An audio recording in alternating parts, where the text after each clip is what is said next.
choisi Jésus pour guider ma vie. Mon bien-aimé Jésus, il est à moi, je suis à lui. J'ai choisi Jésus pour guider ma vie. Mon bien-aimé Jésus, il est à moi, je suis à lui. J'ai choisi Jésus pour guider ma vie. Mon bien-aimé Jésus, il est à moi, je suis à lui. J'ai choisi Jésus. Bonsoir bien-aimés dans le Seigneur, bonsoir à vous aussi qui n'êtes pas chrétiens mais qui tombez sur cette vidéo. Nous allons prendre un temps pour louer notre Dieu et puis s'en suivra un temps pour partager une partie de la Bible, pour nous édifier, pour nous rapprocher du Seigneur. Nous allons ensemble prier pour remettre ce temps entre les mains de Dieu afin que notre communion avec lui soit parfaite. Parce que ce que nous voulons, nous, ce soir, ce n'est pas juste être des figurants qui parlons de Dieu, mais nous voulons être des enfants de Dieu en communion avec lui. Alors prions pour que tout ce que nous avons pu cumuler dans cette journée, comme peut-être soucis, comme préoccupations, eh bien que rien de tout cela ne vienne faire obstacle à notre communion avec notre Seigneur. Prions le Seigneur au nom de Jésus.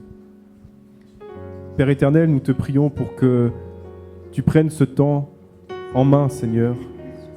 Nous te prions pour que notre communion avec toi soit parfaite, Seigneur. Que rien dans notre cœur ne vienne gâcher cela, Seigneur. Nous voulons vraiment profiter de ce temps avec toi comme un temps avec notre Papa, comme un temps où nous sommes libres, où nous nous exprimons librement auprès de toi, où, Seigneur, où nous pouvons te parler, Seigneur, de nos lourdeurs, de nos préoccupations, afin qu'elles ne subsistent plus, afin qu'elles ne nous dérangent plus. Parce que c'est toi le Dieu qui guérit, c'est toi le Dieu qui délivre, c'est toi le Dieu qui sauve, Seigneur. Et avec toi, Seigneur, nous n'avons plus aucune raison d'être dans la lourdeur. Voilà pourquoi nous te prions, Seigneur, pour que tu gères ce temps-là, Seigneur, et pour que nos cœurs soient totalement attachés à toi, au nom de Jésus-Christ. Merci, Seigneur Dieu. Merci, Seigneur.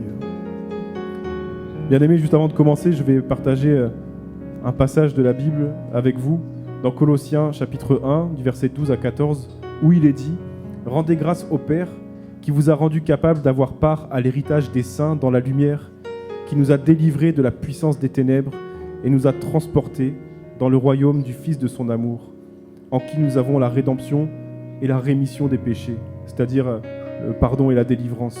Alors que notre Seigneur soit béni, parce que c'est lui le seul Dieu qui peut faire cela, nous ôter de la condamnation du péché, et nous allons lui rendre gloire à travers ces quelques chants. Et nous allons commencer par le chant Maranatha, chant numéro 236 dans le recueil.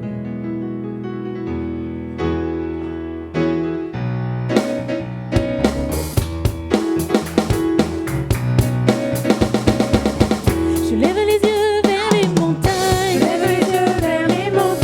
d'où me viendra le secours, Le secours me vient de Dieu, qui a fait la terre et les cieux. Je lève les yeux vers les montagnes,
Bien-aimé, il est écrit dans Colossiens 3, verset 4, « Quand Christ, votre vie, paraîtra, alors vous paraîtrez aussi avec lui dans la gloire. » C'est ça que nous attendons, c'est le retour du Seigneur. Et nous réclamons qu'il vienne, parce que nous savons que lorsqu'il reviendra, nous connaîtrons la gloire.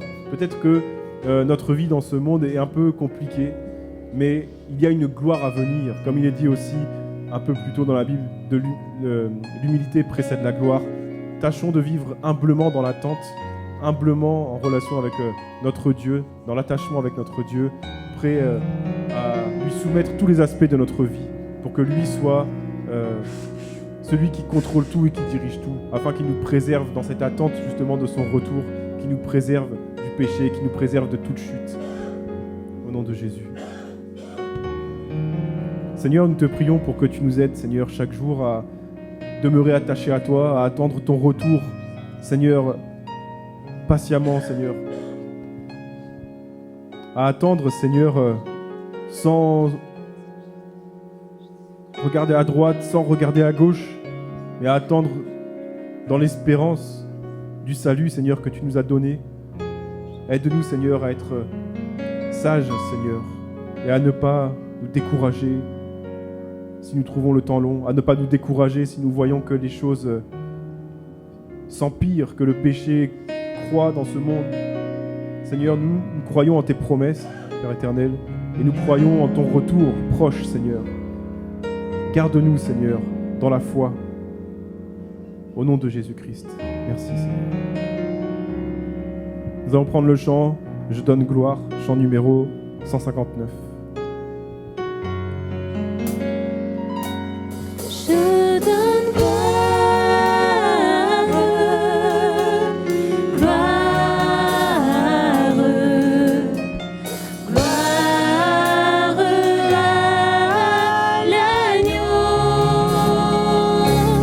Je donne gloire, gloire.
Nous allons prier le Seigneur afin qu'il nous aide à avoir des cœurs simples et non des cœurs compliqués, afin de lui rendre gloire, de chercher aussi à lui rendre gloire simplement dans nos vies, que le Seigneur nous aide au nom de Jésus.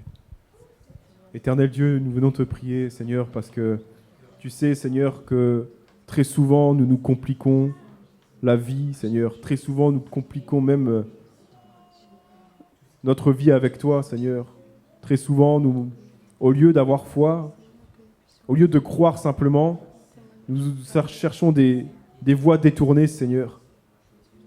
Et nous te prions, Seigneur, parce que nous savons que tu ne cherches pas des gens compliqués, Seigneur, mais des personnes qui croient simplement, des personnes qui te font confiance, des personnes qui croient que tu guéris, des personnes qui croient que tu pardonnes simplement, parce que tu as donné ta vie pour cela.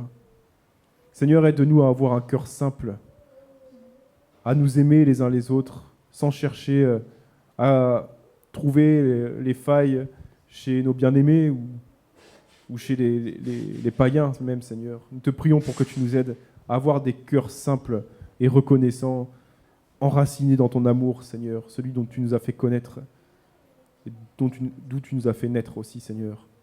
Nous te bénissons, Seigneur Jésus. Nous avons besoin de toi, Seigneur. Amen. Nous allons prendre le chant 167, « Je n'ai que toi ».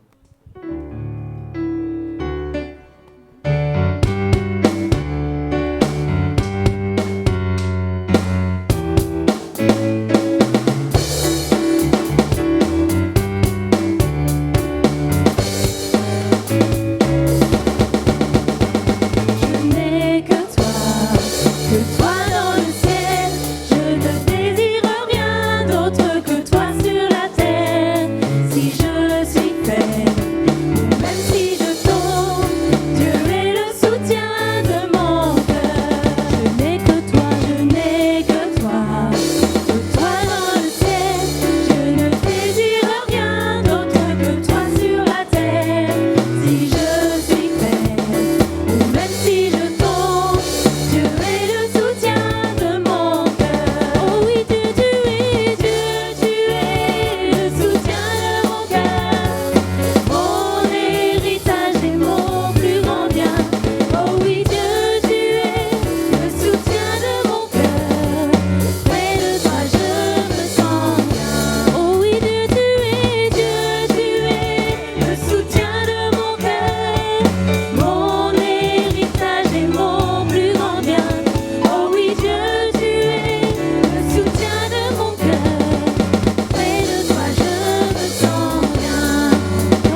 Bien-aimé, notre Dieu est le Dieu merveilleux, tout-puissant, qui aime profondément l'être humain et il veut sauver tous les êtres humains.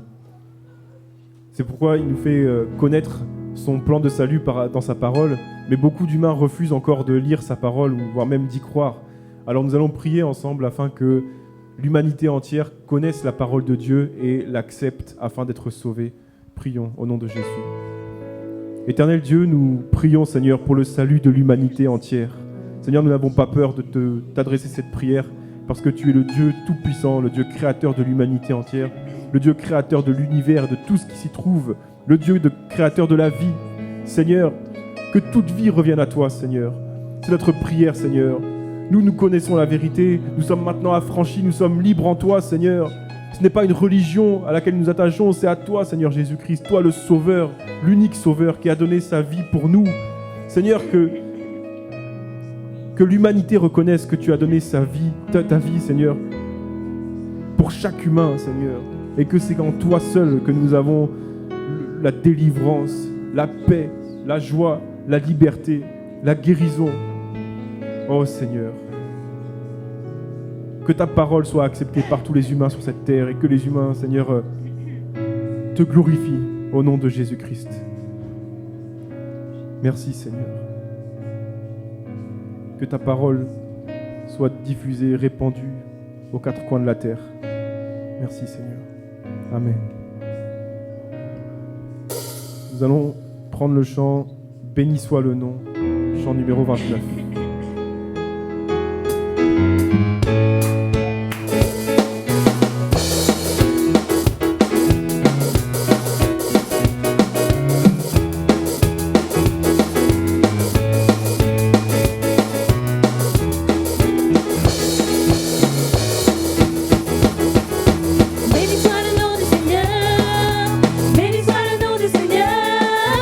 Béni soit le nom du Seigneur, le Très-Haut.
Amen. Quelle joie nous avons, Seigneur, de te connaître, de te servir. Quelle joie nous avons, Seigneur, de te célébrer en paix, en liberté, Seigneur. Il n'y a plus rien, Seigneur, qui peut nous empêcher de te célébrer, nous empêcher de t'aimer, nous empêcher de nous attacher à toi, de te confier nos vies entièrement, Seigneur, parce qu'en toi seul, nous avons tout ce dont nous avons besoin. Nous avons toute la nourriture spirituelle, nous avons tout le confort matériel, nous avons toute la sécurité avec toi, Seigneur. Sois béni au siècle des siècles. Amen.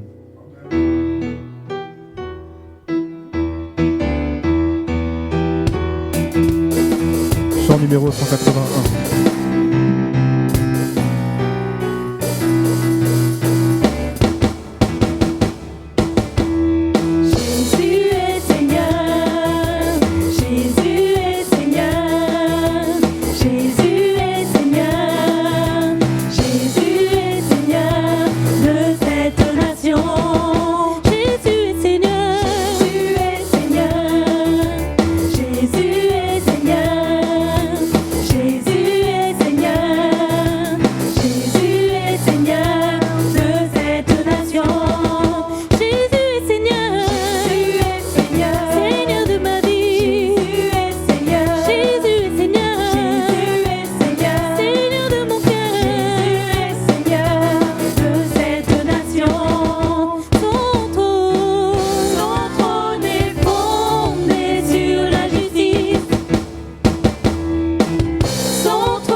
Gloire à Dieu, gloire à son nom.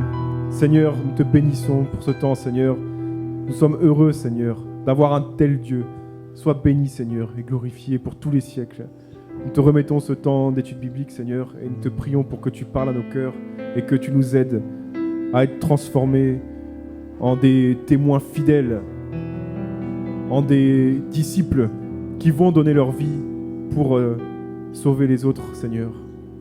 Merci d'ouvrir nos cœurs à ta parole et de bénir notre bien-aimé qui va apporter cette parole, qu'il soit rempli de ton esprit, Seigneur, et qu'il annonce ta parole avec autorité. Au nom de Jésus.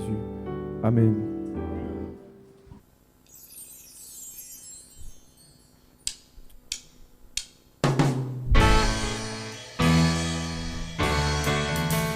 J'ai choisi Jésus pour guider ma vie. Mon bien-aimé Jésus, il est à moi, je suis à lui. J'ai choisi Jésus pour guider ma vie. Mon bien-aimé Jésus, il est à moi, je suis à lui. J'ai choisi Jésus pour guider ma vie. Mon bien-aimé Jésus, il est à moi, je suis à lui. J'ai choisi Jésus pour guider ma vie. Gloire à Dieu. Nous continuons notre série Béréen l'explorateur en utilisant le livre de Proverbes, Proverbes de Salomon, qui a reçu une grande sagesse de la part de Dieu. Et lorsque nous lisons ce livre, nous nous rendons compte du fait que c'est un don qui est venu de Dieu, puisque dans un seul chapitre, nous pouvons trouver beaucoup de conseils précieux. C'est ce qui va être encore le cas aujourd'hui avec le chapitre 16 et 17. Mais toutefois, le chapitre 16 est consacré à démontrer également la souveraineté, la maîtrise totale de tout de Dieu. Donc, quand nous allons lire le chapitre 16, nous allons voir cela, que Dieu est souverain, c'est-à-dire qu'il n'a de compte à rendre à personne, et il est le chef de tout. Non seulement cela, il maîtrise tout, même le mal. Voilà, donc c'est ce qu'on va lire dans le Proverbe, dans le chapitre 16. Nous commençons donc Proverbe 16. Les projets que forme le cœur dépendent de l'homme, mais la réponse que donne la bouche vient de l'Éternel. Toutes les voies de l'homme sont pures à ses yeux, mais celui qui pèse les esprits, c'est l'Éternel. Recommande à l'Éternel tes œuvres, et tes projets réussiront. L'Éternel a tout fait pour un but, même le méchant pour le jour du malheur. Tout cœur hautain est en abomination à l'Éternel. Certes, il ne restera pas impuni. Par la bonté et la fidélité, on expie l'iniquité. Et par la crainte de l'Éternel, on se détourne du mal. Voilà, donc déjà, en cette première partie, nous voyons ce qui concerne la grandeur, la souveraineté et la maîtrise de Dieu surtout, le contrôle de Dieu surtout, car il est dit, les projets que forme le cœur dépendent de l'homme, mais la réponse que donne la bouche vient de l'Éternel. Finalement, même quand l'homme fait des projets, c'est Dieu qui réalise ce que lui il veut. Et nous pourrions avoir l'impression que nous avions décidé quelque chose et que ça s'est accompli. Nous nous disons, c'est nous qui avons fait les choses, mais ce verset nous dit, non, mais c'est l'Éternel qui a la réponse, malgré tout, malgré le fait que le projet vient de l'homme, même quand il est président. Le Proverbe 16 va nous amener à la tranquillité de savoir que même quand le méchant prospère, ce n'est pas par la force du méchant, c'est en réalité Dieu qui laisse faire. Donc le méchant n'est pas si puissant qu'on le penserait. Voilà, c'est extraordinaire. Il dit, c'est finalement lui qui décide. Même si nous avons l'impression qu'il y a eu tout un complot et puis ça a marché, mais ce verset nous dit, non, mais c'est quand même Dieu qui décide, c'est en réalité lui qui décide. Parce que nous ne nous rendons pas compte du nombre de complots aussi qui n'ont pas marché. Il y a beaucoup de complots qui n'ont pas marché. Mais nous, on retient que ce qui a marché pour penser que l'homme a une force personnelle pour réaliser les choses. Ce n'est qu'une impression. Et le verset 2 nous dit « Toutes les voies de l'homme sont pures à ses yeux, mais celui qui pèse les esprits, c'est l'Éternel. » Là encore, nous voyons la maîtrise de Dieu de tout. Alors que même chacun pourrait penser avoir raison sur tel ou tel autre domaine, mais en réalité, avec le temps, on finit par réaliser que c'est Dieu qui sait réellement les choses. Dans un verset du Nouveau Testament, le frère Paul dit « Je ne me reproche rien ». Et quand il se regardait, il s'examinait lui-même, il n'avait rien à se reprocher. Mais il a ajouté « Mais ce n'est pas moi qui vais me juger, c'est Dieu qui nous jugera, nous tous. » Donc il avoue que son jugement sur lui-même n'est pas péremptoire, n'est pas définitif. Car celui qui juge réellement, c'est Dieu. Voilà. Ça nous appelle à l'humilité. Ça nous appelle à refouler la prétention.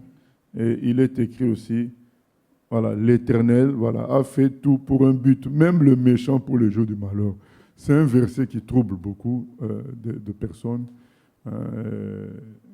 Même le méchant, c'est Dieu qui l'a fait pour le jour du malheur. Comment comprendre tout cela? Oui, question? Il y a une question Internet.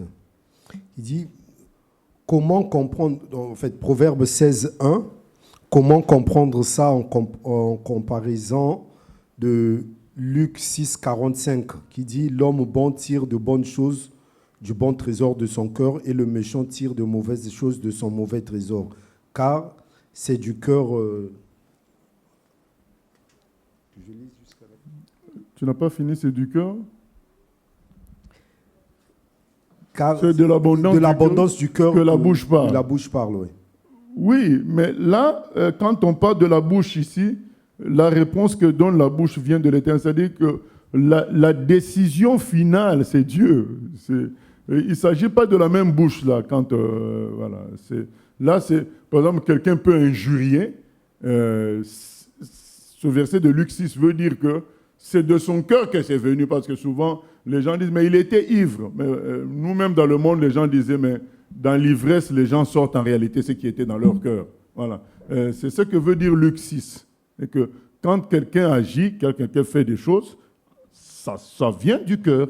Voilà. Mais là, ça veut dire que la bouche, c'est la bouche qui décide. Voilà. Mais c'est la bouche de Dieu qui décide. Voilà. C'est Dieu qui décide. C'est pris dans ce sens-là que finalement, l'ordre vient de Dieu. Finalement, la bouche qui prend les décisions, qui donne les décisions, c'est Dieu. Voilà. Oui, une autre question.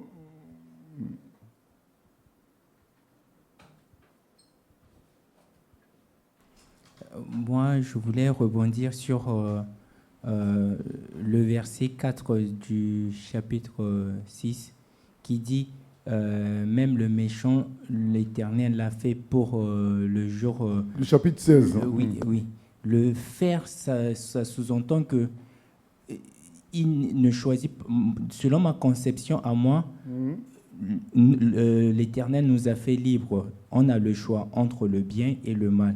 C'est-à-dire, en prenant nos décisions, on prend la décision selon l'esprit pour ceux qui sont enfants de Dieu, de faire tout ce qui est juste, puisqu'on est esclave de la justice. Et celui qui est sous la domination du monde, il prend les décisions selon la chair qui conduit à l'iniquité et tout le reste. Mais quand on dit même le méchant, l'Éternel l'a fait, c'est comme si il n'a pas eu le choix qui s'offre à tout le monde de prendre la décision. Il est créé en tant qu'enfant, il a déjà la notion de prédestiné qui est déjà derrière tout ça, dans le sens où, quelles que soient les bonnes décisions qu'il va prendre, au final, il finira en enfer parce qu'à la fin, il a cette nature pécheresse en lui qui l'oblige à ne pas se convertir et finir en enfer. Ça fait que... ça donne l'impression que Dieu a créé certaines personnes pour être méchants, pour faire du mal. Oui. Voilà. Je dis bien, ça donne cette impression. Mais nous devons prendre la parole dans sa totalité. Donc, Dieu est amour. Toutes ses décisions sont bonnes. Puisqu'il est amour, il ne peut vouloir faire que le bien. Maintenant, quand le méchant est en train de tuer, de frapper, qui le soutient dans ça? C'est quand même Dieu. Puisque l'énergie qui fait agir ce méchant-là, que utilise ce méchant, le souffle, la respiration, c'est Dieu qui donne. Sans Dieu, on ne peut pas voir ça. Donc c'est dans ce sens-là que c'est dit qu'il fait le méchant pour le jour du malheur. Non pas qu'il conçoive du mal, lui, Dieu, mais c'est... Justement, je me préparais à ça, à parler de ça. Et c'est dans sa nature de tout connaître et de tout utiliser pour ses objectifs à lui, qui en totalité sont bons. Mais dans ce travail-là d'ensemble, il y a l'action du méchant aussi, que Dieu permet et veut bien pour des objectifs qui sont bons. Voilà. Mais ça ne veut pas dire que le méchant n'a pas à choisir. Voilà. Donc, quand on dit « il fait le méchant pour le jour du malheur », c'est parce qu'au verset 5, c'est dit « certes, il ne restera pas impuni ». Comment Dieu va punir maintenant des gens que lui-même a construits comme mauvais. Voilà. Donc je ne peux pas apporter une réponse claire à tout cela. Moi, je veux tout simplement nous dire que nous devons prendre toute la Bible. Nous ne devons pas rester bloqués à un passage qui dit qu'il fait le méchant pour le jour du malheur et rester sur ça. Nous devons aussi prendre ce qui est écrit. Il ne veut pas la mort du méchant, mais il veut que le méchant se repente. C'est aussi un verset. Voilà, oui, donc, j'allais rebondir sur ce verset qui est dit dans 2 Pierre 3, je ne sais pas, un peu plus bas, vers 9, qui dit « Le Seigneur tarde dans l'accomplissement de ses promesses afin que tous parviennent à la repentance pour être sauvés. » Oui. Dans le sens où il permet que le méchant fasse le mal et en espérant qu'il se rende compte de tout ce qu'il fait et se répand. Bon, moi, je ne veux pas trop analyser Dieu. Voilà, c'est ça le but du proverbe. Je voulais nous dire, attention à faire des théories sur la nature de Dieu. Restons dans ce qui est humain. Deutéronome 29 nous dit, ce qui est caché est pour Dieu, ce qui est révélé est pour nous. Donc, c'était ça la conclusion que j'allais apporter dans le proverbe 16, parce que j'allais présenter cette complication que nous avons devant nous. C'est que l'impression qu'on tire, ça va continuer dans la lecture du proverbe 16, l'impression qu'on tire de cela, c'est que c'est Dieu qui pilote tout, qui fait tout. Alors, comme dit le frère Paul, les gens vont se dire, mais dans ce cas, pourquoi il blâme les gens, puisque c'est lui qui est à l'origine de tout. Non, en réalité, les gens ont leur part. Mais si on reste bloqué par un verset, on ne va pas tout comprendre. Et il faudrait éviter de chercher à saisir Dieu. Dieu est insaisissable. Retirons ce qu'on peut retirer. Pour moi, ce que je retire de tout ça, c'est que Dieu maîtrise tout. C'est ce que j'ai mis en titre. Dieu maîtrise tout.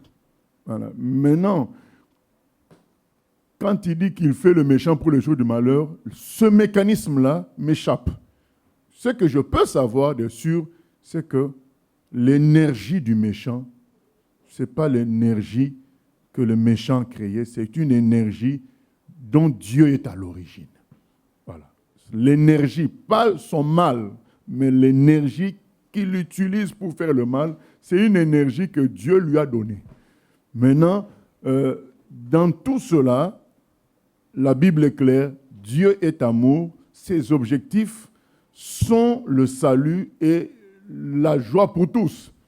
Et nous venons de lire qu'il fait le méchant pour le jour du malheur, mais c'était aussi écrit dans un autre verset qu'il ne veut pas la mort du méchant, il veut que le méchant se repente. Donc, penser que Dieu ait figé certaines personnes de sa propre volonté juste pour les faire souffrir, c'est faux. Donc je pense qu'il y a une complexité liée à la nature de Dieu et à sa souveraineté qui nous échappe. Nous pouvons, pour mon cas, pour ma part, et pour d'autres personnes, retirer de cela que Dieu est au contrôle. Donc même le mal est sous contrôle. Donc tout ça, ça reste quand même Dieu qui soutient tout cela, même le mal. Voilà, mais ça ne fait pas de lui quelqu'un qui veut que le mal soit. Mais il soutient tout cela. C'est ce qu'on peut retirer, puisque c'est qui fait le méchant pour le jour du malheur. Donc il soutient quand même ce méchant-là pour ce jour, pour l'amener au jour du malheur. Mais est-ce que ça fait de lui quelqu'un qui a bloqué certaines personnes? Non. Voilà, les gens, puisqu'il y a d'autres passages bibliques qui montrent que les gens sont libres aussi. Moi, je nous conseille de retirer ce que notre cerveau peut saisir et la complexité de la nature de Dieu lui laisser. Le malheur, c'est que beaucoup ont dressé des théories concernant la nature de Dieu. Ça a créé des troubles au milieu des chrétiens. Les calvinistes considèrent que tout est prédestiné, rien ne peut bouger. Parfois même, tu veux prier pour des gens pour leur conversion, ils vont te dire, ça ne sert à rien de prier, seuls les élus vont se convertir malgré tout. Voilà. Donc tout ça, c'est l'homme qui veut maîtriser, contrôler ce qui concerne la nature de Dieu. Ne nous préoccupons pas de ce qui concerne sa nature profonde. Préoccupons-nous de ce qui concerne sa nature qui a une implication sur le salut des humains. Voilà. Préoccupons-nous de son amour, de sa bonté, de sa droiture, mais la complexité de sa gestion de l'univers, laissons-lui cela. Voilà, c'est ça, quoi. De temps à autre, imitons nos grands frères.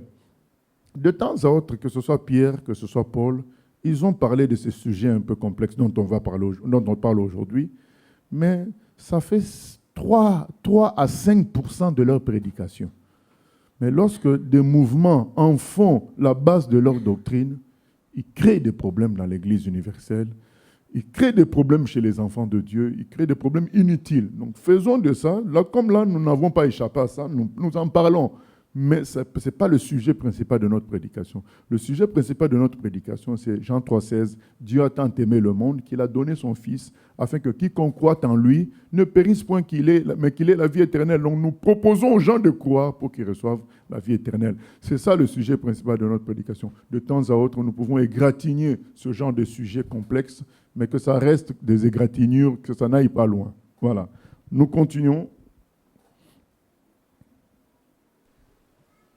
Quand l'Éternel approuve les voies d'un homme, il dispose favorablement à son égard même ses ennemis. Voilà. Donc, quand Dieu approuve quelqu'un, même ses ennemis seront au travail pour lui. Tout ça est fort. Tout ça nous amène à quoi? À aimer les ennemis. Parce que quand Jésus dit « aimez vos ennemis », on se dit « mais quand même. » Mais quand on complète la phrase de Jésus avec ce qu'on vient de lire, c'est que les ennemis travaillent pour nous. On se dit « ah, mais donc Jésus a raison de nous dire d'aimer les ennemis, parce que dans tous les cas, dans leur méchanceté, c'est pour nous qu'ils œuvrent. » Nous, on va retenir, mais il m'a giflé, il m'a mal parlé, il a fait un coup. Mais ce verset nous dit que tout ça contribue à notre bien. Il dispose favorablement, même nos ennemis. Nous, on attend seulement le favorablement, que ce soit qu'un ennemi nous fasse du bien sans le vouloir. Non. Même le mal qu'il nous fait est en notre faveur, puisqu'il y a un autre verset qui dit « tout concourt pour le bien de ceux qui aiment Dieu ». Vous voyez, il y a une globalité de la pensée de Dieu qui est que tout est maîtrisé par lui, et comme il nous aime, c'est en notre faveur. Voilà. C'est ça la globalité de la pensée quand on lit tout. Quand l'Éternel approuve les voies d'un homme, il dispose favorablement à son égard, même ses ennemis. Donc ce que font ses ennemis, notamment l'histoire de Joseph et ses frères, finalement c'était pour le bien de Joseph, et Joseph l'a reconnu. Il leur a dit, mais ne vous inquiétez pas, le mal que vous m'aviez fait, c'était à ma faveur. C'était pour moi, c'était pour mon bien et le bien de tous. Voilà. Quand on saisit ces choses, voilà, ça nous rend paisibles. On aime tout le monde, même ceux qui nous nous forment de pièges, même ceux qui nous poignardent par derrière, nous considérons que c'est pour notre bien. Ça change tout, hein, ça change tout. Et il dispose favorablement même nos ennemis. Nous voyons la cohérence de la Bible. Il est dit ceci là, et Jésus va dire aimez vos ennemis. Voilà. C'est cela, verset. Mais comme nous venons de lire verset 5, certes, il ne restera pas impuni. Donc les gens qui font le mal, ils ne resteront pas impunis. Donc ça veut dire qu'ils ont leur part dans l'affaire parce que Dieu est juste. Nous connaissons certains versets où Dieu dit lui-même qu'il a suscité des nations pour punir son peuple Israël. C'est écrit clairement que c'est lui qui a monté ces nations-là contre son peuple. Même leur donner la force contre son peuple. Mais c'est écrit, mais il jugera aussi ces nations-là. Ça veut dire que ces nations-là ont leur part dans cette affaire. Donc tout ça procède d'une certaine complexité. Essayons de retirer ce qui nous fera avancer, pas ce qui nous fera tourner en rond, comme au 7e siècle où le débat c'était quel était le sexe des anges. Voilà. Donc, ça a fait perdre du temps à l'Église. Nous continuons, verset 8. Mieux vaut peu avec la justice que de grands revenus avec l'injustice. Le cœur de l'homme médite sa voie, mais c'est l'Éternel qui dirige ses pas. Ah, toujours, ça continue. Donc même les Hitler, c'est Dieu qui dirigeait leurs pas. Nous continuons. Des oracles sont sur les lèvres du roi. Sa bouche ne doit pas être infidèle quand il juge. Le poids et la balance justes sont à l'Éternel. Tous les poids du sac sont son ouvrage. Les rois ont horreur de faire le mal, car c'est par la justice que le trône s'affermit. Les lèvres justes gagnent la faveur des rois, et ils aiment celui qui parle avec droiture. La fureur du roi est un messager de mort, et un homme sage doit l'apaiser. La sérénité du visage du roi donne la vie, et sa faveur est comme une pluie du printemps. Combien acquérir la sagesse vaut mieux que l'or? Combien acquérir l'intelligence est préférable à l'argent? Le chemin des hommes droits, c'est d'éviter le mal. Celui qui garde son âme veille sur sa voie. L'arrogance précède la ruine et l'orgueil précède la chute.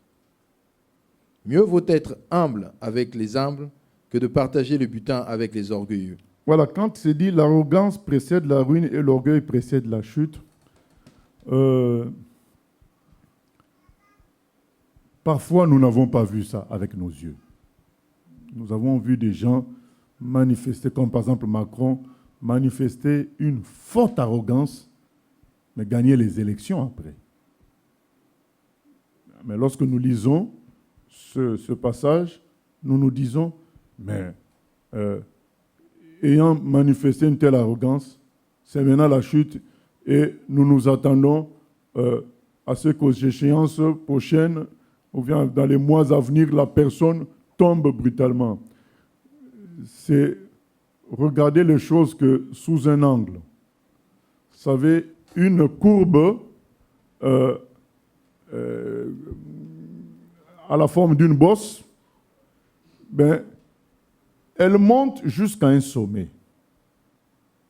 Et le sommet, c'est l'arrogance exagérée de quelqu'un. Mais ce n'est pas parce que la personne atteint. Quand on dit que c'est le moment de la chute, ça ne veut pas dire que la personne va se retrouver tout de suite par terre. Mais la phase descendante commence. Parfois, nous nous disons, mais Dieu n'a pas... Ce verset ne s'est pas accompli pour un tel. Pourtant, on a vu le maximum de son arrogance. Mais non, ce que nous ne voyons pas, ce qui se passe déjà dans le monde spirituel, c'est que la personne commence à descendre. Et puis, un jour, nous allons la voir par terre en disant, mais comment c'est arrivé? Mais ça avait déjà commencé, mais nous, on n'avait pas accès à cette descente. Bien-aimé, par exemple, un président qui reste au pouvoir, par exemple comme le Mitterrand, il a gardé le pouvoir, mais nous ne savions pas à l'époque qu'un cancer avait déjà commencé en lui. À nos yeux, l'homme arrogant continuait, mais en réalité, la phase descendante avait déjà commencé. C'est ça que nous négligeons de voir, qu'il y a un sommet et une phase descendante après. Donc quand ce verset dit que, au verset 18, l'arrogance précède la ruine et l'orgueil précède la chute, c'est vrai. Mais souvent, nous ne voyons pas le commencement de la chute puisque nous ne sommes pas dans le voisinage proche de la personne qui commence à chuter. Nous voyons de l'extérieur et nous sommes limités. Mais la chute de la personne a déjà commencé et un jour, nous allons voir la personne par terre. Donc, son apogée, donc le maximum d'orgueil, c'est aussi l'apogée de quelqu'un. Sa chute commence. Dieu décide à partir d'un certain moment que c'est fini. La chute, l'orgueil a dépassé les bornes, la chute commence. Voilà. Là, il est écrit au verset 14, « La fureur du roi est un messager de mort et un homme sage doit l'apaiser. La sérénité du visage du roi donne la vie. » C'est important, même c'est écrit dans le Nouveau Testament, il ne faut pas mépriser les conducteurs parce que s'ils murmurent, ce n'est pas bien pour les personnes. Ce sont des réalités spirituelles. Du coup, les conducteurs aussi doivent obéir à Jésus pour toujours bénir et aimer. Parce que c'est clairement montré là que quand ils ne sont pas, les responsables, sont tristes, sont en amertume, ce n'est pas bon pour tout le monde, c'est écrit ici et confirmé dans le Nouveau Testament. Donc c'est la responsabilité de tout le monde de faciliter la tâche aux responsables et c'est la responsabilité des responsables d'aimer toujours, de bénir malgré les torts qu'ils peuvent subir. Voilà. Tout le monde doit se sentir concerné par ce passage. Nous continuons. Celui qui réfléchit sur les choses trouve le bonheur, et celui qui se confie en l'Éternel est heureux. Nous avons envoyé 3 pensées du jour ces derniers temps. Faire le point. Ça va avec ce proverbe 16-20. Il faut parfois prendre du temps, méditer, réfléchir. Ne pas être dans les choses de Dieu sans réflexion. Puisque, vous savez, il y a plein de gens qui suivent des croyances, des tendances, sans réflexion parce qu'ils ont hérité de ça naturellement. Il y a tel rite initiatique, tout le monde doit passer par là. Telle façon de faire, tout le monde doit passer par là, sans réflexion, parce que les aînés ont fait ça, la tribu a toujours fait ça, dans mon pays on a toujours fait ça. Beaucoup de choses se font comme ça, mais Dieu ne veut pas ça. Dieu veut qu'on médite. Il n'y a pas de honte, comme on a dit dans cette pensée du jour. Si tu penses être dans la vérité, n'aie pas peur de méditer sur ta croyance, ta foi. Faire un résumé. Le Jésus en qui je crois, comment je suis sûr que c'est vraiment lui? Comme on va faire un séminaire dans la région parisienne intitulé « Pourquoi Jésus ?» Il faut faire ce travail-là de te dire, puisque nous pouvons nous tromper, nous sommes des humains, il faut faire ce travail de dire, mais pourquoi je suis sûr que c'est Jésus seul qui sauve? Que tu recherches des éléments. Et là, quand tu sors de cette réflexion, tu es fort. Mais qu'est-ce que Jésus me promet? Parce que nous avons vu le garçon de Luc 15, le fils aîné. Il était chez son père. Mais il vivait comme un ouvrier, comme un pauvre, alors qu'il avait un papa très riche et il était encore dans la maison de son père. Papa riche et puissant, mais lui, il vivait comme un travailleur. Et le jour où il voit que son petit frère, qui a fait des bêtises, mais qui s'est repenti, qu'on l'élève, qu'on lui fait une fête, il ne comprend pas. Parce qu'il n'a jamais médité sur son père. Il n'a jamais réfléchi sur son père.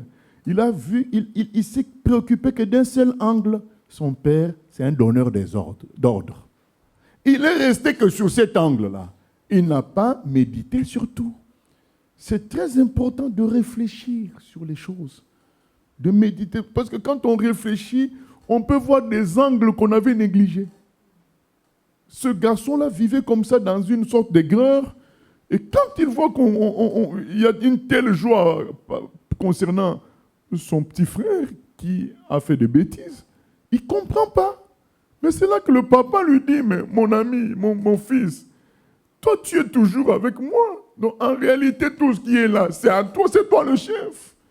Qu'est-ce qui est compliqué que tu te fasses tuer un chevreau pour manger avec tes amis? C'est toi qui n'as jamais réfléchi, c'est toi qui ne t'es pas intéressé. Voilà. Il est resté sur un angle. Mon père, c'est un donneur d'ordre. Il n'a jamais regardé au reste. C'est important, bien aimé, qu'on fasse le point. Mais je crois en quoi? Parfois, tu es malade, ça fait 15 ans. Tu restes seulement sur un verset. Tout Congo pour le bien de ceux qui aiment Dieu. Mais non, mais il n'y a pas qu'un verset dans la Bible. Il y a aussi un verset qui dit qu'à la croix, Jésus a pris nos maladies. Donc, tu ne peux pas rester que sur un verset tout Congo. Moi, j'aime mon Dieu quand il arrive. Mais oui, mais il n'y a pas que ça. Quoi qu'il arrive, c'est très bien, mais il y a aussi l'héritage. Christ est mort à la croix pour moi. Je ne peux pas me laisser dans la maladie comme ça, comme si j'étais démuni.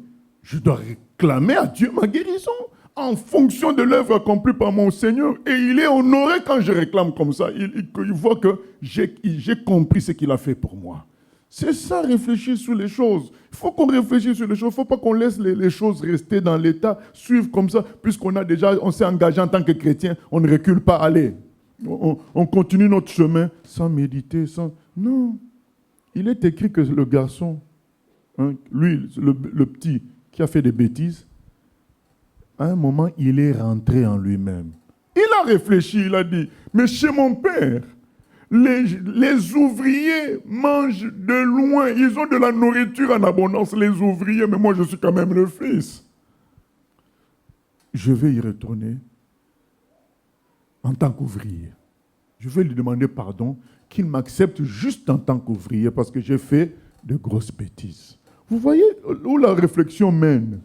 Tu réfléchis, tu te dis, mais non, mais finalement, après tout, moi je me souviens, quand j'étais à l'école primaire, il y a un garçon qui me maltraitait. Et tu rentres à la maison, le lendemain, tu vas à l'école, on te maltraite. Mais le jour où j'ai réfléchi, je dis, oh, mais moi j'ai mon grand frère aussi. J'ai dit à mon grand frère, j'avais encore mon oncle qui avait le même âge que mon grand frère, je leur ai dit, mais j'ai eu mal comme ça parce que quelqu'un m'a frappé. Le lendemain, ils sont venus avec deux de leurs amis. Eux, déjà, ils étaient grands de taille, alors qu'on n'a pas une grosse différence, mais à l'époque, ils étaient déjà plus grands de taille que nous, de loin. Et en plus, ils ont amené 2 amis. Et eux, ils étaient dans l'école des gens où il y a des gens forts. Mais ils viennent maintenant avec 2 amis. Bien aimés, ils ont soulevé le garçon là comme... donc chacun, 2 personnes, ils n'ont pas eu besoin d'être à 4. 2 seulement l'ont pris à gauche et à droite, ils l'ont soulevé comme du papier. Ils l'ont giflé devant tout le monde. Depuis, j'étais devenu le roi à l'école. Mais il fallait se souvenir que moi aussi j'ai des grands frères. Mais si tu ne réfléchis pas, tu continues la vie comme ça. Tu continues la vie. Il faut réfléchir sur Dieu et se dire, mais finalement, est-ce que ce que je fais là correspond à ce que Dieu attend? Est-ce que là, mais j'ai faim, mais Dieu existe. Je vais lui demander, voilà, c'est très important. Proverbe 16, 20, c'est à retenir. Celui qui réfléchit, c'est pourquoi j'ai dit, bon, les proverbes de Salomon, c'est très profond, très profond. Combien celui qui réfléchit sur les choses trouve le bonheur, et celui qui se confie en l'Éternel est heureux. Donc, en réfléchissant, tu finiras par te confier en Dieu. Tu finiras par comprendre qu'il est amour. Tu vas comprendre, mais oui, mais il a donné quand même son fils pour moi. C'est là que ça va commencer à venir, mais en réfléchissant, tu vas te rendre compte que il y a des gens, juste la jalousie les tue. Et toi, tu n'es pas jaloux, tu es bien. C'est très important de réfléchir sur les choses. Et quand on réfléchit, finalement, on finit à Dieu. Je ne parle pas des raisonnements humains, mais de méditer sur Dieu, sur voilà, tout ce qu'il a dit. Il faut faire ça. C'est important. Nous continuons.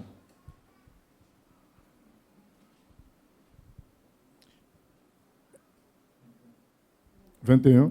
Celui qui est sage de cœur est appelé intelligent, et la douceur des lèvres augmente le savoir. La sagesse est une source de vie pour celui qui la possède, et le châtiment des insensés, c'est leur folie. Celui qui est sage de cœur manifeste la sagesse par sa bouche, et l'accroissement de son savoir paraît sur ses lèvres.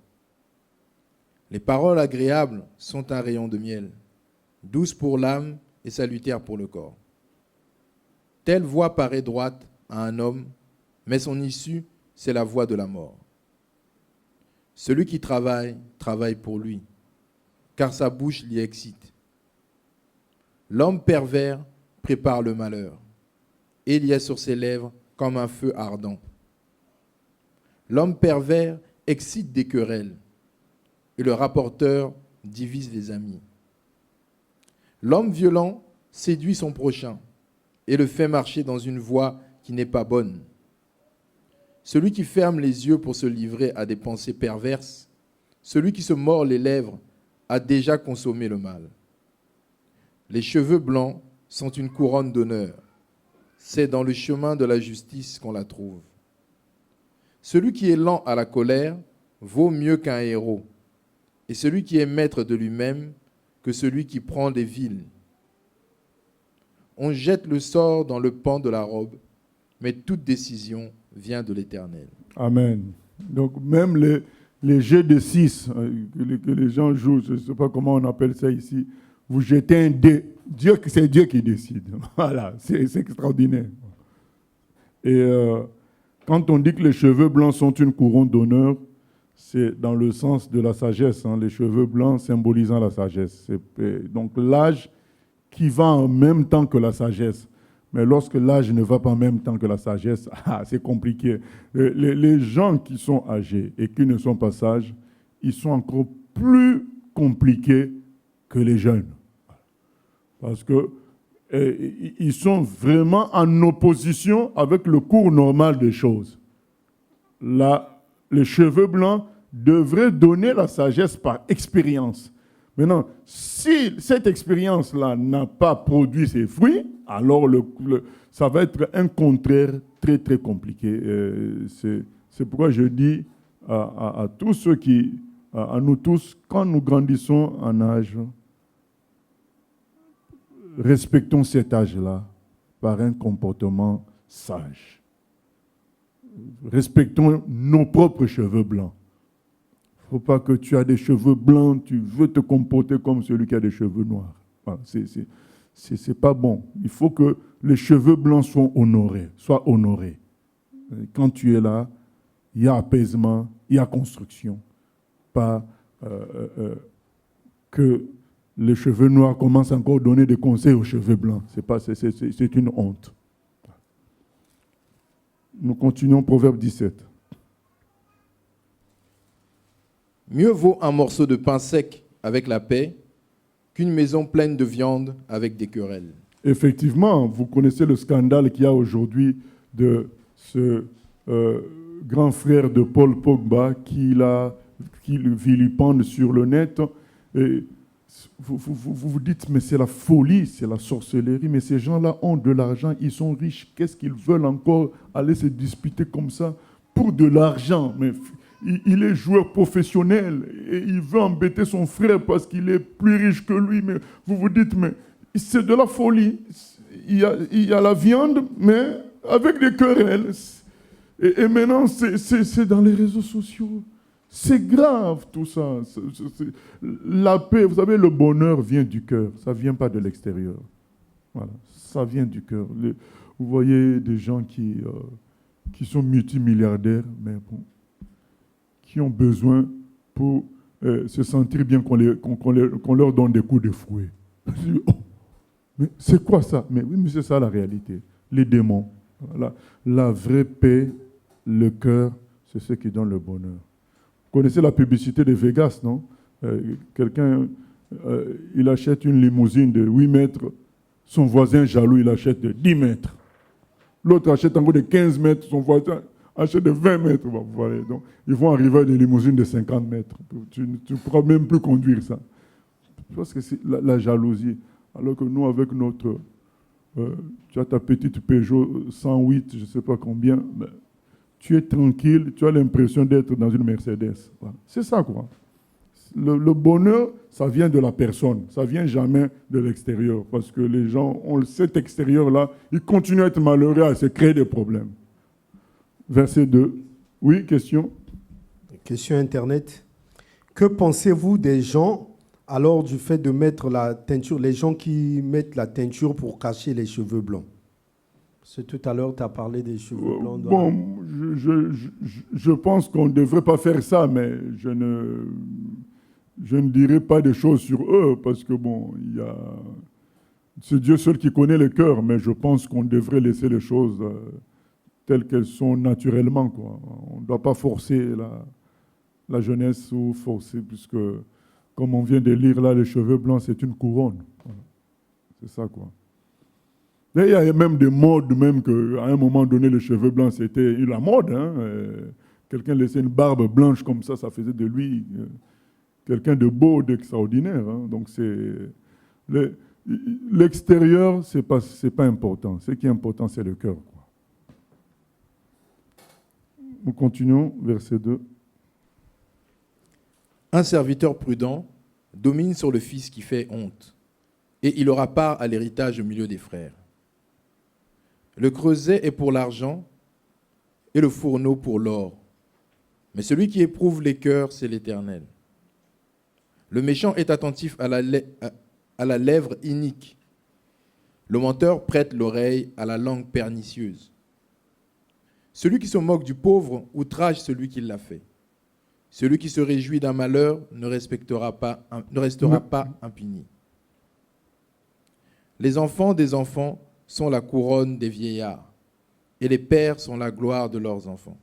Voilà, tout ça, bien aimé, c'est dit dans un esprit de sagesse. Hein. Ce n'est pas juste comme ça, tu es père, tu es la gloire des enfants. Hein. Non, c'est-à-dire qu'on parle des pères dans le bon sens, qui se comportent vraiment en père. Ouais. Et quand ils ont les enfants des enfants, nous sentons dans cela une famille solide, quoi, une famille qui tient la route. Voilà, c'est dans cet esprit-là, mais ce n'est pas juste pour avoir des enfants et qui fait que nous soyons bien vus par Dieu. Voilà.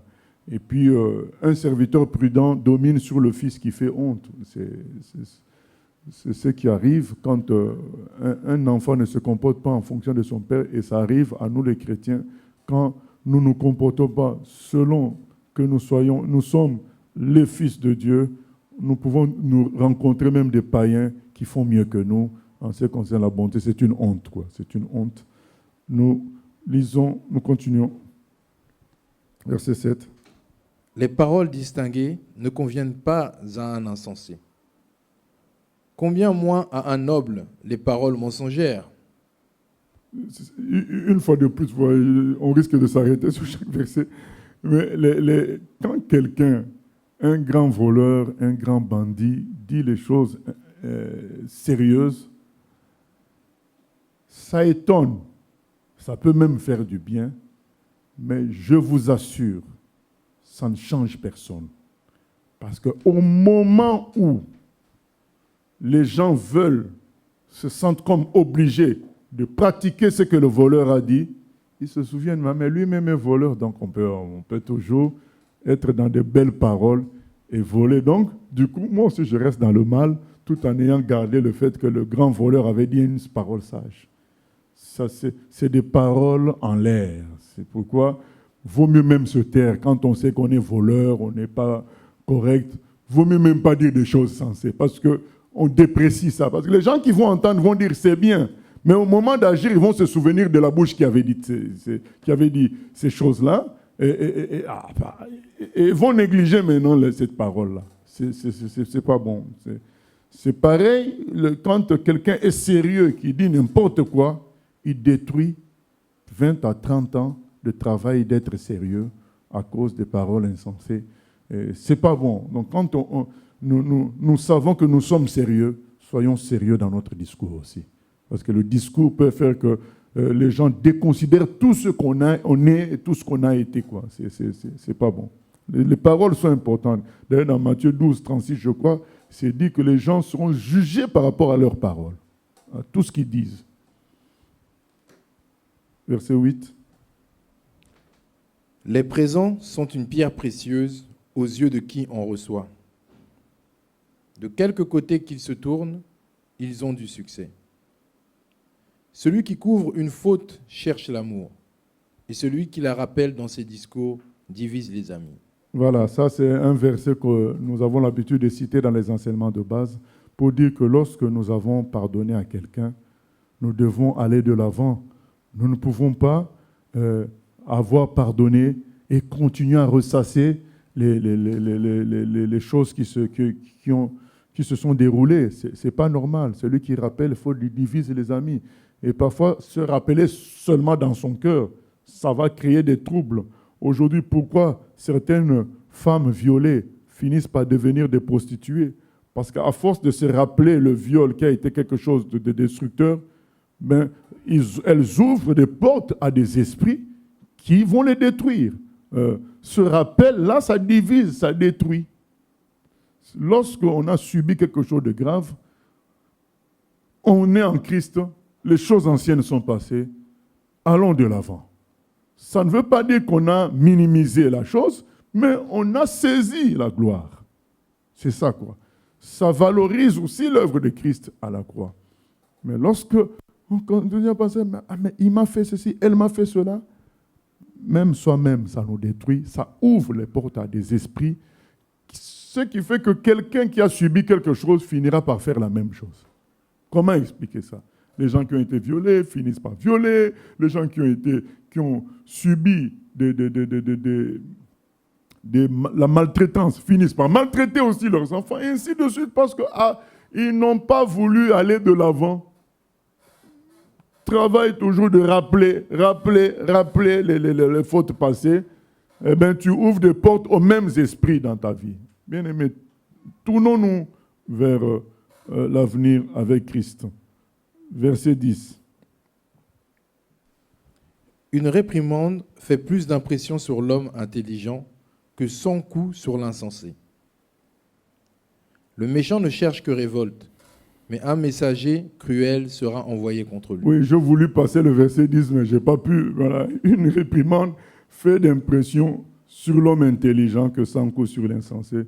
Ça veut nous dire que si quelqu'un est insensé, nous ne devons pas sans cesse lui dire « c'est pas bien, c'est pas bien, c'est pas bien ». Non, à un moment donné, quand on a déjà fait le travail, laissons les choses entre les mains de Dieu. Occupons-nous d'autres personnes aussi. Nous n'allons pas qu'insister sur la même personne. Voilà, ça ne produira aucun effet comme nous venons de lire là. Si nous avons l'esprit nous montre qu'on a déjà fait suffisamment le travail, bon, arrêtons et allons de l'avant. Oui. Verset 11. Le méchant ne cherche que révolte, mais un messager cruel sera envoyé contre lui. Oui, le méchant, il est habitué à taper, à faire, mais un jour, il lui subira aussi lui-même de la part d'un autre méchant. Voilà. Ça arrivera. Donc, c'est pourquoi ne nous mêlons pas, ne cherchons pas à nous venger sur un méchant. Un méchant, ça nous occupera. Nous sommes les gens du bien. Nous n'avons pas à agir mal. Et c'est ça la tentation.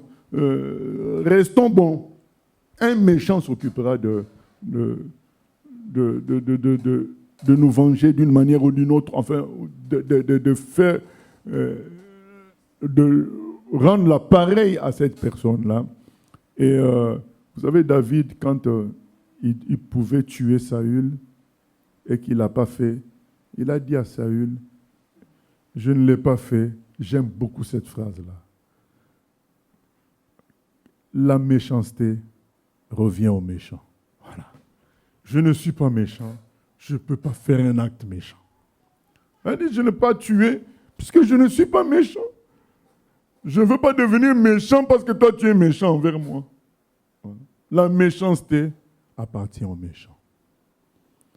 Et beaucoup de chrétiens ne comprennent pas ça. Ils deviennent méchants par la méchanceté des autres. Non, la méchanceté est aux méchants. Quoi qu'on nous fasse, restons bons. C'est ça notre couronne. Oui, question. Question Internet. Pouvez-vous expliquer le verset 8 du chapitre 17 ? Les présents sont une pierre précieuse aux yeux de qui en reçoit. Où qu'il se tourne, il a du succès. Non, de quelque côté qu'ils se tournent, ils ont du succès. Les présents, hein? Oui, oui. Voilà, ils ont du succès. Voilà, et c'est pour dire que les cadeaux séduisent fortement. Voilà. Les cadeaux, ça séduit fortement. Beaucoup de gens, on les fait taire juste par un cadeau. Hein. Ils voulaient parler. On vous a livré quelque chose chez vous, vous n'étiez pas là. La personne se tait directement. Tu deviens ministre, tu parlais quand tu étais dans l'opposition. Dès que tu prends le ministère de télécommunications, eh bien, les Américains que tu critiquais là, quand tu étais dans l'opposition, ces Américains-là, ils passent par ta femme pour te dire, bon, non, on avait une maison qui traînait, que ça ne servait à rien, mais nous pensons que ça sera bien pour votre famille, vous avez quand même 4 enfants. Donc, recevez ça comme un cadeau de bienvenue au ministère. C'est fini. Le lendemain, vous voyez le monsieur, il critiquait les Américains, il signe le dossier, je vends telle chose de la France aux Américains. Les cadeaux ont une grande puissance.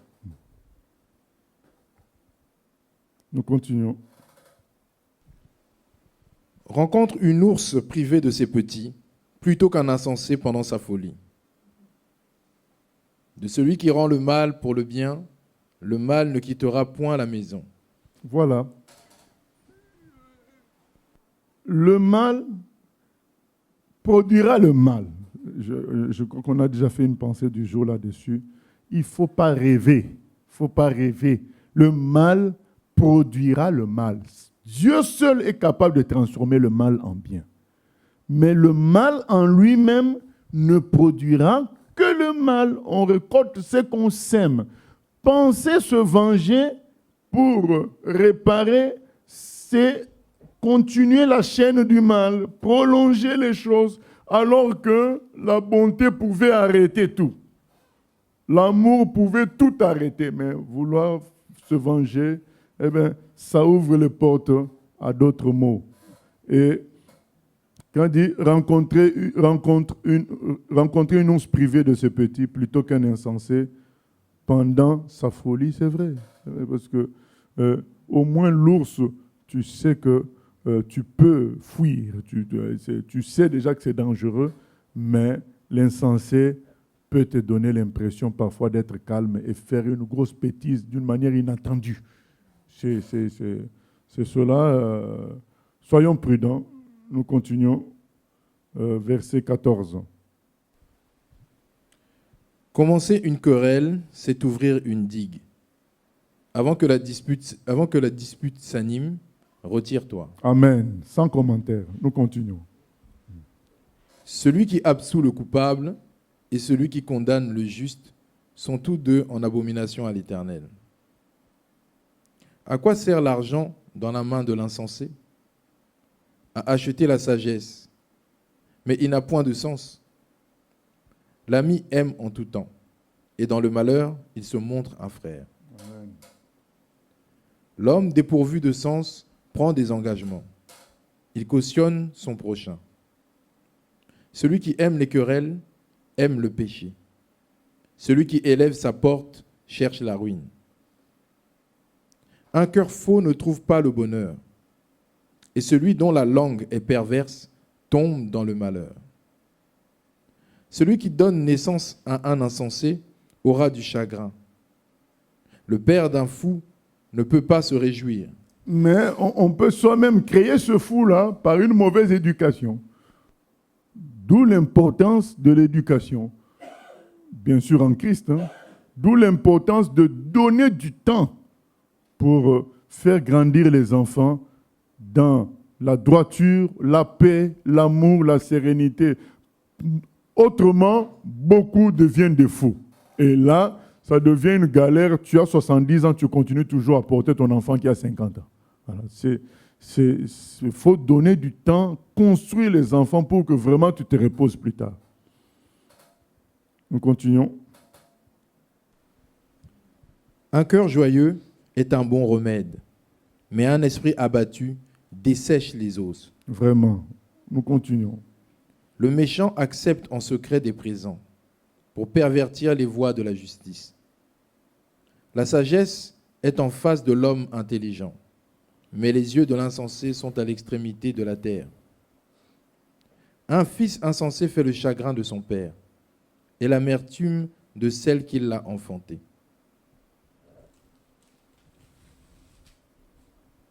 Il n'est pas bon de condamner le juste à une amende, ni de frapper les nobles à cause de leur droiture. Celui qui retient ses paroles connaît la science, et celui qui a l'esprit calme est un homme intelligent. Amen. L'insensé même, quand il se tait, passe pour sage. Celui qui ferme les lèvres est un homme intelligent. Voilà. Donc, même l'insensé, quand il se tait, il passe pour sage. Et c'est ce qui peut arriver. Vous savez, parfois, en tant que pasteur, j'ai à réunir soit des couples, soit des gens qui sont en dispute, en conflit. Maintenant, au départ, par exemple, c'est la personne A qui a totalement raison en apparence, parce que les accusations qu'elle porte sur la personne B, ça peut être son mari, sa femme, ou bien voilà, quelqu'un d'autre, semblent certaines.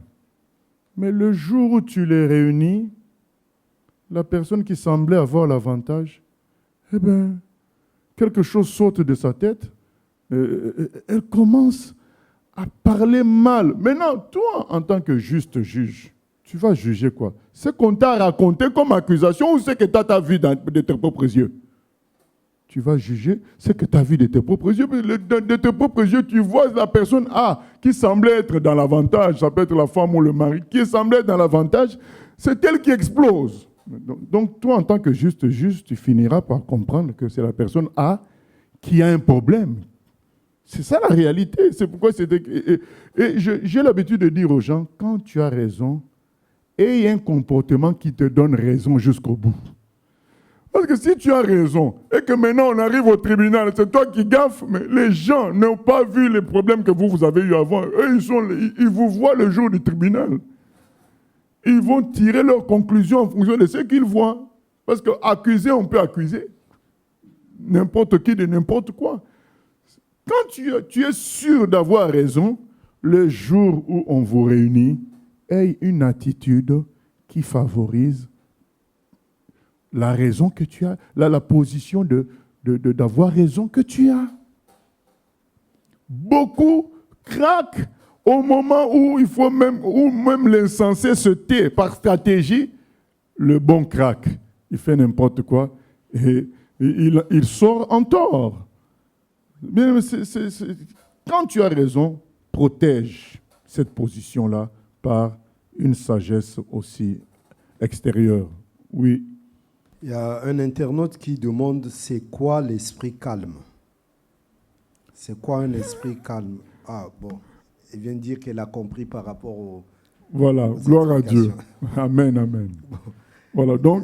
Il y a une autre question qui est hors sujet. C'est pas par rapport... Comment expliquer le fait qu'Abraham, qui a menti au sujet de Sarah, n'ait pas été puni par Dieu, alors que d'autres, comme Moïse et d'autres serviteurs, l'ont été? Qui a menti à propos de Sarah, dans quel sens? Quand Abraham avait dit que voilà, c'est ma sœur. Mais nous en avons déjà parlé. C'est sa sœur, c'était sa sœur aussi. Donc, d'une manière officielle, il n'a pas menti.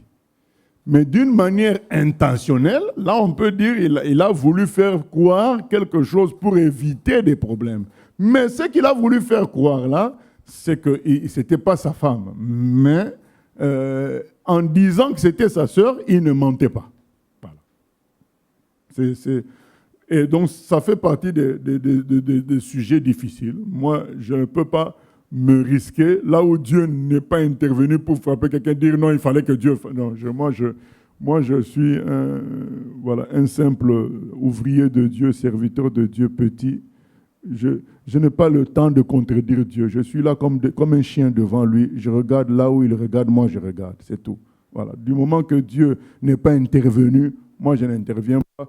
Comme beaucoup élaborent des théories sur ce que Dieu lui-même n'a pas dit. Moi, je ne suis pas ce genre de grand-là. Moi, je suis un petit. Voilà. Donc, je sais que Dieu dit, je reste sur ça. Ce qu'il ne dit pas, moi, je ne dis pas non plus. Je suis seulement. Voilà. Et c'est ce que nous devrions nous tous faire. Il faut craindre l'Éternel. Nous allons prier que Dieu nous aide à pratiquer tout ce que nous entendons comme parole de sagesse, bien-aimés. Que ça ne soit pas une affaire d'études bibliques. Et puis, il y en a même qui se disputent dès qu'on finit les études bibliques. Hein? non, mais c'est pas bon. Donc, c'est pour vivre cela. On a dit l'esprit calme. Donc, ayez un esprit calme au nom de Jésus-Christ. Seigneur, nous prions que nous ayons un esprit calme, que tu nous donnes d'être en paix, de ne pas chercher à brutaliser, à vouloir avoir raison, à nous imposer, à trop parler. Au nom de Jésus, que toutes les leçons qui sont nombreuses et qui peuvent parfois échapper au cerveau, soit gardé par notre esprit qui, lui, a des capacités illimitées pour nous le remettre au bon moment. Au nom de Jésus, aide-nous à pratiquer, Papa. À toi la gloire pour ces révélations qui éclairent les petits que nous sommes. Amen. Gloire à Dieu. Nous avons une émission le vendredi à 16h intitulée « La réalité de l'au-delà », c'est-à-dire la réalité de l'enfer et du paradis. Nous allons en parler vendredi à 16h. Ça fait partie, d'ailleurs l'émission s'intitule « Questions et réflexions », Proverbe 16-20. Il faut réfléchir sur ces choses. Vivre tout simplement comme ça, on est des chrétiens, il y a le ciel. Mais non, mais à un moment donné, il faut méditer qu'est-ce qu'il y a là-bas au ciel. Voilà. Est-ce que c'est une réalité? Qu'est-ce qui nous confirme cela? Voilà, c'est très important, ça fortifie la foi, ça assoit la foi. Et ça permet à certaines personnes aussi de venir à Dieu. Que Dieu nous bénisse. Amen.